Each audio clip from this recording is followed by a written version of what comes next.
Magandang umaga, ako po si Benison Estareja at meron tayong update regarding pa rin sa ating minomonitor na si Tropical Depression Crising as of 11 in the morning, araw po ng Huwebes.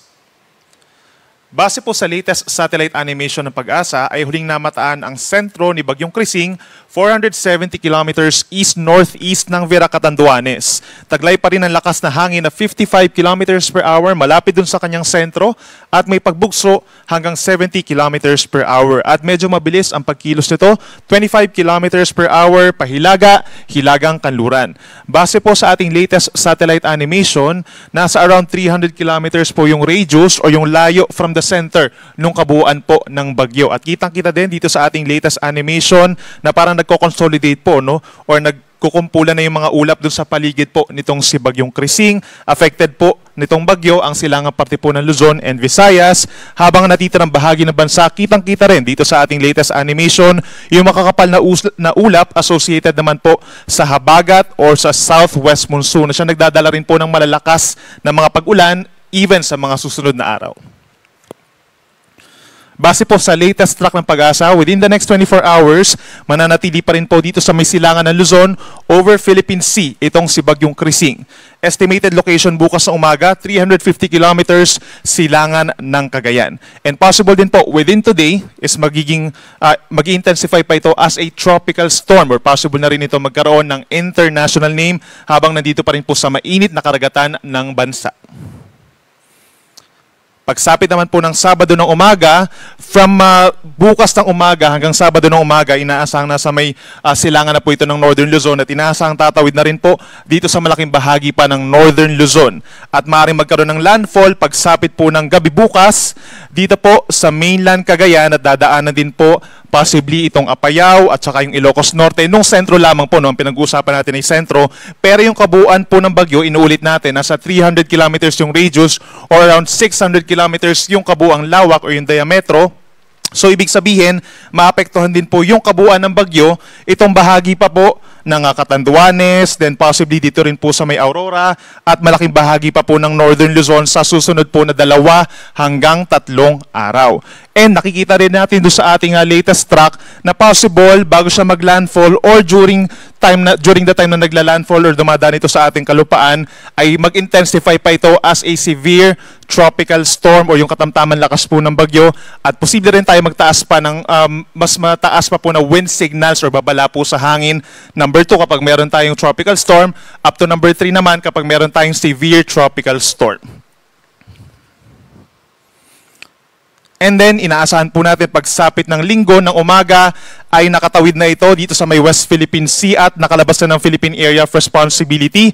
Morning po yan ng Sunday, around 440 kilometers west ng Calayan, Cagayan at patungo na po dito sa may Southern China pagsapit ng early next week. Sa ngayon, ito na po yung mga lugar na merong storm or tropical cyclone wind signal number 1. Itong mga lugar po sa may hilaga at silangang parte po ng Luzon, kabilang ng Southern Batanes, buong Cagayan, kabilang ng Babuyan Island, signal number 1, Isabela, Quirino, northeastern portion of Nueva Vizcaya, at hilagang bahagi ng Aurora, signal number 1. Meron din po tayong babala ng hangin bilang 1 dito po sa Apayao, Abra, Kalinga, Mountain Province, Ifugao, Ilocos Norte, at dito na rin po sa hilagang bahagi pa ng Ilocos Sur, at maging dito rin po sa northern and eastern portions of Catanduanes, nahagip po siya nung kabuuan ng Bagyong Crising. So ibig sabihin po, simula po mamaya hanggang bukas, posible ang malalakas na hangin dito sa mga nabanggit natin na lugar. And then, tulad nung nabanggit ko kanina, once na mag-intensify pa as a tropical storm, itong si Bagyong Crising, within the next 24 hours, posible tayo magtaas ng wind signal number 2 dito po sa mga areas natin sa may Northern Luzon. Worst case scenario up to signal number 3 the moment na magkaroon tayo ng intensification pa as a severe tropical storm itong si Bagyong Crising. Ito naman po yung mga naobserbahan nating mga pag-ulan sa nakalipas po na 24 oras. Simula po kahapon ng umaga hanggang ngayong umaga. Yung mapapansin natin ng mga kulay, yung kulay orange at saka po kulay dilaw associated yan sa mga light to moderate rains in the last 24 hours. Yung ating mga light blue na kulay associated naman po yan sa mga light rain. So kitang-kita halos buong bansa po nagkaroon ng mga pag-ulan. But then kung mapapansin natin yung concentration ng ulan, actually hindi po dito sa may silangang parte, no? For the last 24 hours, yung habagat yung nagkokos po ng pinakamatitinding ulan, lalo na dito sa may Mimaropa, Western Visayas, Negros Island Region, and Zamboanga Peninsula. Pero ine-expect po natin simula ngayong araw hanggang bukas, magiging matindi na rin po yung mga pag-ulan natin dito sa may silangang parte ng bansa habang papalapit itong si Bagyong Krising dito sa may Luzon. So ito yung ating weather advisory or yung forecast rainfall for 24 hours regarding dito kay Bagyong Krising at sa hanging habagat. Kung mapapansin po nila, inuulit natin, hindi tayo dapat magpo-focus lamang dito sa may silangang parte ng Luzon kung saan pinakamalapit yung bagyo. Nandito pa rin yung highest concentration ng mga pag-ulan natin within the next 24 hours dun sa mga lugar na malayo sa bagyo dahil pa rin sa habagat. Pinakamalalakas sa mga pag-ulan natin sa may Occidental Mindoro at dito rin po sa lalawigan ng Antique, possible yung over 200 millimeters sa dami ng ulan. Considered po siya as intense to torrential rains kung pag-uusapan po natin ng 24 oras. Equivalent po siya sa minimum of 16 timba. 16 na timbang tubig na standard po ang size per square meter. Ibinuhos po doon sa 1 square meter doon sa mga lalawigan na nabanggit natin sa Occidental Mindoro and Antique hanggang bukas ng tanghali. Simula naman ngayong tanghali hanggang bukas ng tanghali, possible po yung 8 to 16 buckets of water per square meter doon sa mga kulay orange naman po na probinsya. Kabilang na dyan yung Camarines Norte, Camarines Sur, and Catanduanes. Kung ang pag-uusapan natin ay dahil sa Bagyong Krising. At yung habagat din, nagkukos din ng ganun karaming ulan sa may Palawan, dito rin sa Iloilo, Guimaras, Negros Occidental. At yung kulay dilaw naman po, ito yung babala na around 50 to 100 millimeters sa dami ng ulan. Equivalent po yan sa 4 hanggang 8 timbang tubig per square meter dito sa mga kulay dilaw na probinsya. Kabilang na ang Cagayan, Isabela, Quirino, pababa ng Aurora, Quezon, Albay, Sorsogon, Masbate, Biliran, Northern Samar, Samar, and Eastern Samar. Yan po ay dahil kay Bagyong Krising. At dito naman sa kaliwang parte, dahil sa habagat, itong Zambales, Bataan, Metro Manila, possible po lalo na mamayang gabi hanggang bukas ng madaling araw, Cavite, Batangas, Oriental Mindoro, Marinduque, Romblon, Aklan, Capiz, Negros Oriental, Cebu, Siquijor, hanggang dito po sa may Lanao del Norte, Lanao del Sur, and Zamboanga del Norte. Siguro magtataka ibang tao, baka nandito na yung bagyo. Wala po, ito po ay dahil sa habagat na pinalalakas, unti-unting pinalalakas po itong si Bagyong Krising.